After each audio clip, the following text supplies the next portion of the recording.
Hal itu yang akan mempengaruhi bagaimana cara seseorang mengambil keputusan, merespons suatu masalah maupun keadaan yang akan berpengaruh di kehidupan setelah ia menjalani baik itu masa remaja maupun masa dewasa. Bahkan ada yang sudah usianya matang itu bisa terkena inner child karena dia tidak sadar bahwa apa yang dia lakukan itu adalah efek di masa kanak-kanak di alam bawah sadarnya dan terbawa ke kehidupan ketika dia sudah dewasa atau sudah usianya matang gitu ya. Nah, kita mau cari tahu gimana sih ciri dari inner child. Siapa tahu ada ya di dalam diri kamu. Kalau misalkan kalian nanya, kira-kira No itu ada nggak sih inner child? Ada. Dan aku menyadari itu ketika aku sudah memiliki pasangan. Jadi kalau misalkan ciri-ciri ini ada di dalam diri kamu, tidak lantas kamu mendiagnosis, jangan-jangan gara-gara masa kecil aku nih kurang bahagia gitu, masa kecil kurang kasih sayang. Kita perbaiki, karena segala sesuatu yang sudah kita tahu ini ciri-cirinya. Next kita cari solusinya, jangan menyalahkan, karena aku selalu bilang ke kalian jangan jadi mental korban. Jadi mental korban itu selalu ada alasan untuk pembelaan diri sebagai alasan agar kita merasa nyaman menjalani apa yang kita anggap benar dan apa yang kita anggap ya gue emang kayak gini gitu. Jadi apapun tentang orang lain ngomong gitu kalian nggak peduli gitu. Kesimpulan yang aku baca di beberapa referensi tentang inner child itu adalah salah satu pengalaman atau kisah yang menyakitkan. Mungkin kisah tidak selalu sedih, tapi kebanyakan yang sedih dan menyakitkan itu akan membekas dan menjadi trauma. Yang disadari, dia akan mencoba untuk mencari solusi bagaimana menawar atau menyeimbangi agar inner child ini tidak mempengaruhi dia di kehidupan saat ini gitu. Tapi ketika nanti kalau dia nggak sadar dia punya inner child, itu bakal susah banget. Susah dalam arti dia tidak pernah bisa melihat ke dalam dirinya sendiri, akan terus melihat keadaan, melihat ke orang lain, atau bahkan menyalahkan keadaan atau menyalahkan orang lain. Jadi ini sebuah luka di masa kecil bisa membuat trauma, tapi jarang orang yang sadar, dan mengakibatkan insecure atau rasa tidak nyaman. Insecure dalam hal apapun, baik kita itu dalam menghadapi masalah ataupun dalam menghadapi challenge, rintangan-rintangan yang akan kita lihat ke depan gitu kan. Ada yang orang insecure tentang fisik, ada orang yang insecure tentang pengetahuan, tentang ilmu yang dia punya, atau dia ngerasa dia nggak pinter-pinter banget gitu, jadi dia minder. Dalam arti minder insecure ini jadi malas belajar, malas baca. Kalau fisik dia jadi seolah-olah menarik diri gitu, jadi dia tidak percaya diri ketika dia harus tampil di depan umum atau dia harus ngomong di depan banyak orang. Jadi dia lebih kepada menutup diri, insecure. Cuman banyak sih kalau kita jabarkan itu kompleks banget guys. Tapi di sini yang akan sebagian sampel yang aku kutip dari Kementerian Kesehatan, itu ada websitenya, bisa kalian baca di situ. Jadi ini dia ciri-ciri inner child. Yang pertama yaitu perasaan bahwa ada yang salah dengan diri. Jadi gini loh, bahasa simpelnya, kalian ngerasa diri kalian tuh serba salah. Kok gue gini ya? Kok gue terus ngerasa ini dengan momen yang beda, situasi yang berbeda, tapi rasa yang gue alami tuh sama gitu. Misalkan tahun kemarin ada sebuah kejadian, kamu tuh nyalahin diri kamu jadi males, jadi kamu lebih kayak menarik diri gitu dari pergaulan, kamu jadi malas kerja, malas mandi. Terus ada lagi momen yang berbeda, orangnya beda, tapi rasanya sama. Nah kamu ngerasa kayak, ih gue tuh kenapa sih? Gue tuh nggak tahu kenapa gue kayak gini. Ada apa sih ya? Gue nggak ngerti lagi sama diri gue. Kenapa sih gue selalu aja dengan hal-hal sepele yang menurut gue gitu ya, tapi diri gue tuh kayaknya tuh kepikiran terus, kayaknya tuh gue beban banget hidup tuh, kayak berat jalanin hidup. Nah, itu salah satunya. Yang kedua, berusaha menjadi orang yang menyenangkan. Oh my god, ini adalah salah satu hal yang kebanyakan orang bukan pengen dipuji, bukan pengen punya banyak temen, tapi ada rasa nggak enakan ketika kita dalam situasi tertentu, baik itu sama teman, sama saudara gitu, atau bahkan sama cowok kita gitu kan.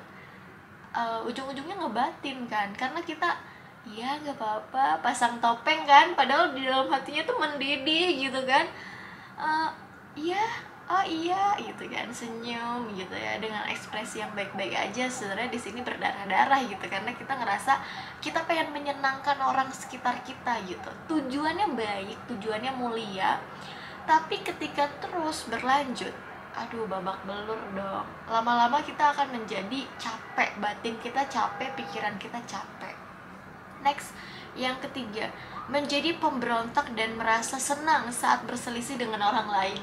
Oke, ini ada sebagian orang yang beraninya barbar, dan ada juga orang yang beraninya di belakang layar. Jadi dia ada berani di depan barbar gitu ya, memberontak, bersuara lantang gitu kan. Atau ada juga yang di belakang layar gitu, atau bisa disebut ya sering banget ngegibahin gitu kan. Ini tuh yang akan menjadi efek ketika kamu membuang-buang waktu. Kalian tahu nggak sih? Jadi yang paling mahal itu bukan uang, tapi waktu. Uang bisa dicari, uang bisa ditambah, tapi waktu ketika sudah bergulir gitu ya, ketika sudah terlewati waktu itu nggak bisa diulang lagi, dan nggak ada mesin pemutar waktu. Jadi mau berapapun uang, kita nggak akan bisa beli waktu yang sudah terbuang.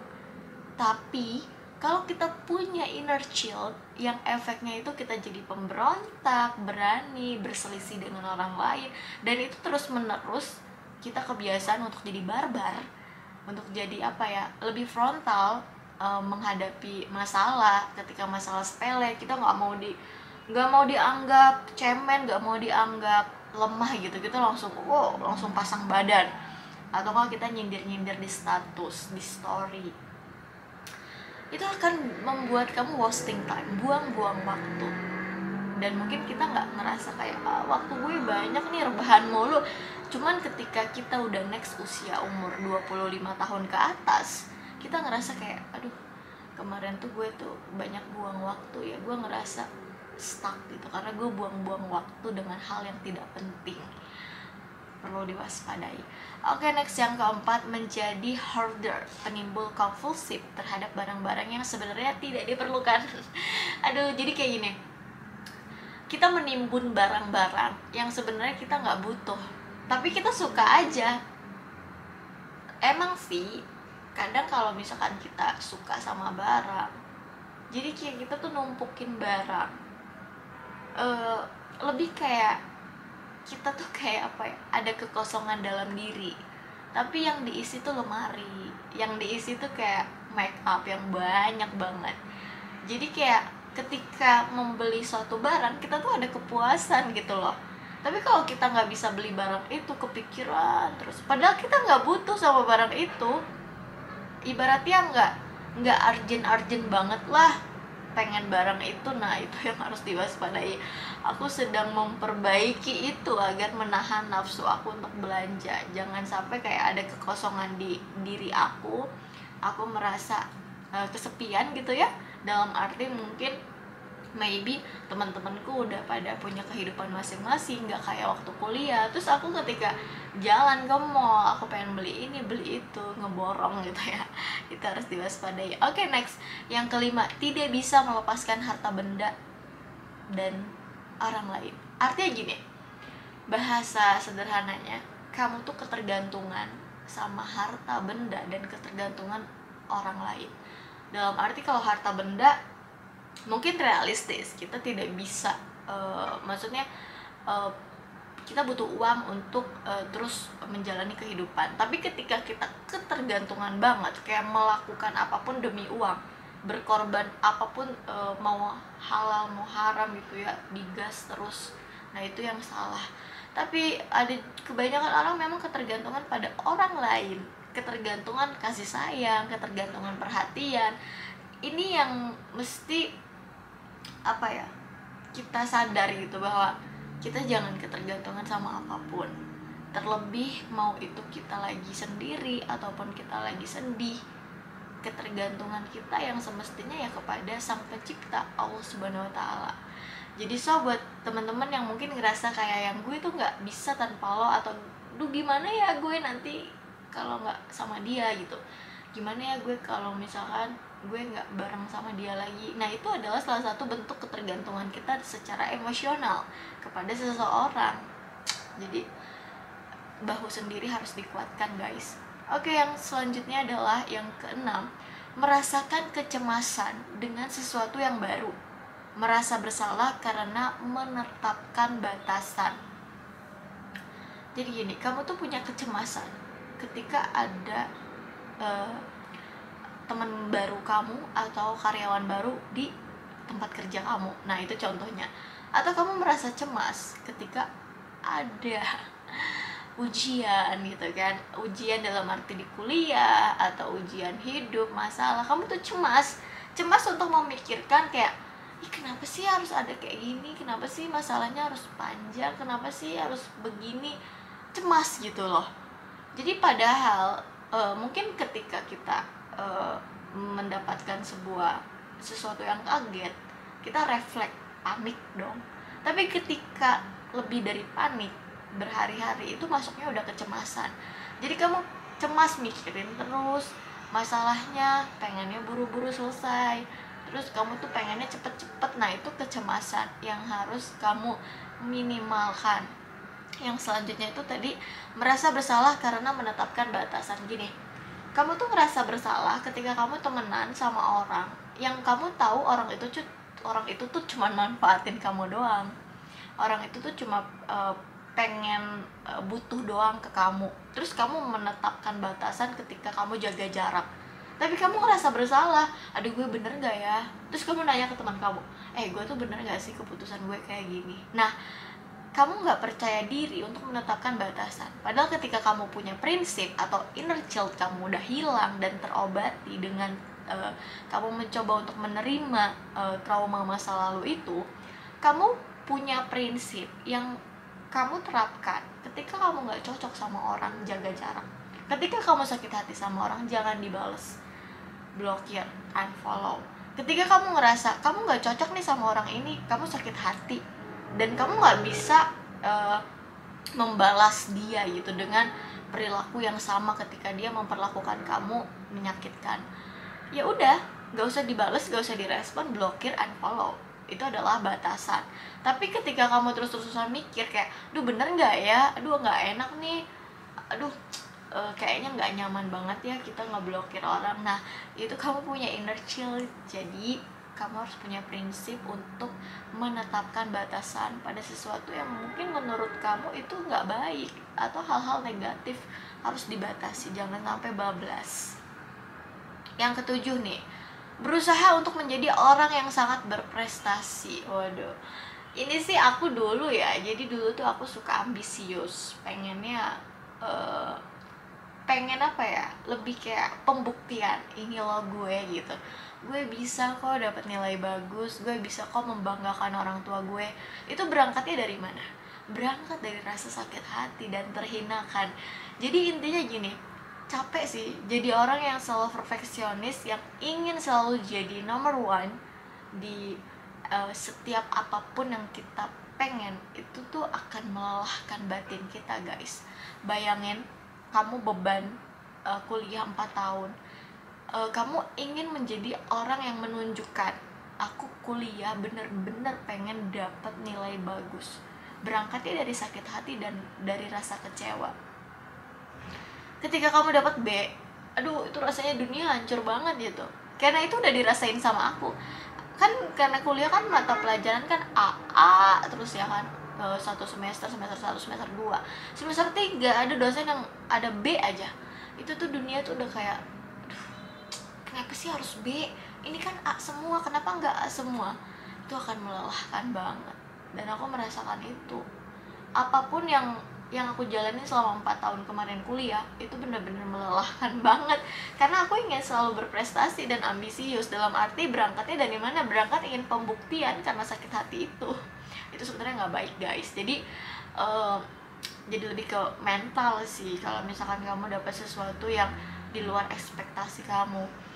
Oke, next.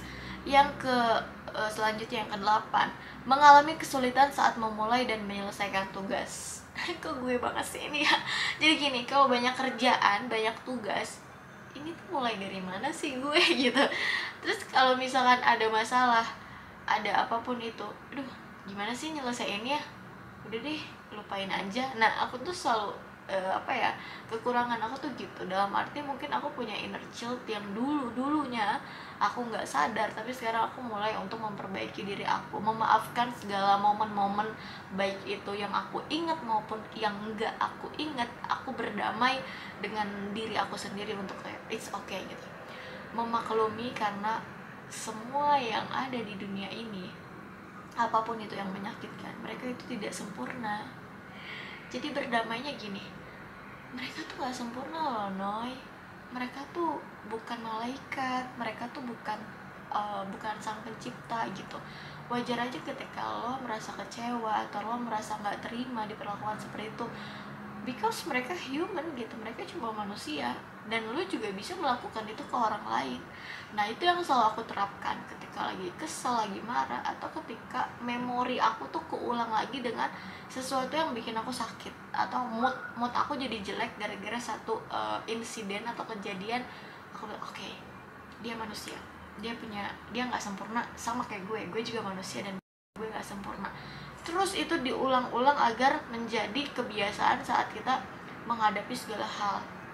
Oke, next yang selanjutnya, mudah memberikan kritik diri sendiri, merasa malu saat mengekspresikan emosi, malu dengan penampilan tubuhnya sendiri. Ya sebenarnya lebih ke insecure ya, kita malu kayak punya bagian tubuh kayak badannya kecil, badannya kurus, badannya terlalu gemuk. Kita jadi ngerasa kayak kurang gitu. Padahal yang harus kita syukurin itu adalah nikmat sehat, nikmat kita bisa berkumpul sama orang-orang yang kita sayang gitu kan. Tapi so guys, jadi ada satu sisi aku berpikir gini, pada saat aku ke rumah sakit, aku daftar ke rumah sakit itu pakai pribadi gitu ya, bukan pakai jaminan sosial, bukan, tapi masih ngantri gitu kan. Terus aku keliling kan ke toilet, terus aku lihat antrian panjang gitu kan, orang-orang duduk di pendaftaran gitu kan, nemenin yang sakit, terus orang-orang pakai kursi roda. Aku mikir gini, gila ya, setiap hari rumah sakit rame, setiap hari banyak harapan orang-orang untuk pengen sembuh di sini, dan banyak semangat yang mengantarkan mereka untuk berobat. Tapi gue memilih untuk menderita dalam arti gue memilih untuk memikirkan hal-hal yang membuat gue itu tersayat-sayat gitu. Kayaknya gue kurang bersyukur deh. Nah aku terus menerapkan itu, kayak ngomong sama diri sendiri, Noy, lu tuh gak boleh mikirin hal yang gak penting, atau lo gak boleh mikirin sesuatu yang bikin diri lo tuh sakit hati. Lo gak boleh kebayang-bayang atas perlakuan orang lain. Coba deh lo lihat, banyak antrian panjang di rumah sakit ini. Tiap hari orang datang dengan berbagai macam penyakit ingin sembuh, dan yang nganter pun punya semangat agar orang yang diantar tuh sembuh. Tapi lo memilih untuk insecure, lo memilih untuk rebahan, lo memilih untuk sedih, lo memilih untuk kayak yang nginget-nginget hal-hal yang bikin sakit gitu. Memang gini guys, ketika aku tahu kalau aku tuh termasuk orang yang orang thinking tuh pemikirannya kuat dan memorinya juga kuat. Jadi ya itu tantangan untuk menaklukkan yang paling berat itu ya menaklukkan diri sendiri. Oke, next, menghindari konflik tidak peduli apapun caranya. Nah kalau tadi yang aku jelasin kan orangnya terlalu barbar. Ada yang terlalu barbar untuk pasang badan, untuk mengkritik, sindir-sindiran. Tapi ada juga yang cuek, ada juga yang kayak bodo amat, ada juga yang lari dari masalah. Ada karena dia punya inner child. Beda-beda sih, tergantung dari bagaimana dia menyikapi suatu keadaan atau masalah. Dan yang terakhir, merasa takut ditinggalkan. Mungkin manusiawi ya ketika orang takut ditinggalkan, tapi ketika orang sampai melakukan hal yang di luar logika gitu, dia melakukan sampai minum racun apa, tapi sebelum minum racun sih sampai kayak dia ngejar-ngejar gitu kan, terus dia kayak ngerasa aduh kayak dunianya hilang gitu ketika seseorang pergi dari hidup dia. Ya takut ditinggalkan, memang semua orang takut, apalagi ketika kita ditinggalkan sama orang yang kita sayang. Tapi ketika terus berlarut, kita melupakan bahwa kehidupan memang tujuan akhirnya adalah kematian. Tapi ketika kita lupa, kita seakan menyalahkan sang pencipta. Kenapa kamu ngambil gitu, kenapa ini harus meninggal, kenapa gitu. Ya itu guys, jadi kita harus memaklumi cara dan aturan hidup. Kayak ada skenario sang pencipta yang mengatur skenario kita tuh mau kayak gimana, tapi peran kita juga ada, yaitu menguji kesabaran dan penerimaan kita terhadap satu hal yang telah terjadi.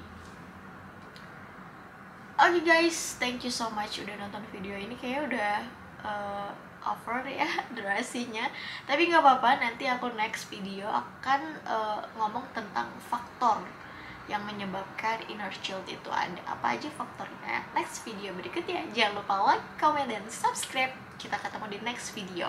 Bye bye. Wassalamualaikum warahmatullahi wabarakatuh. Dadah.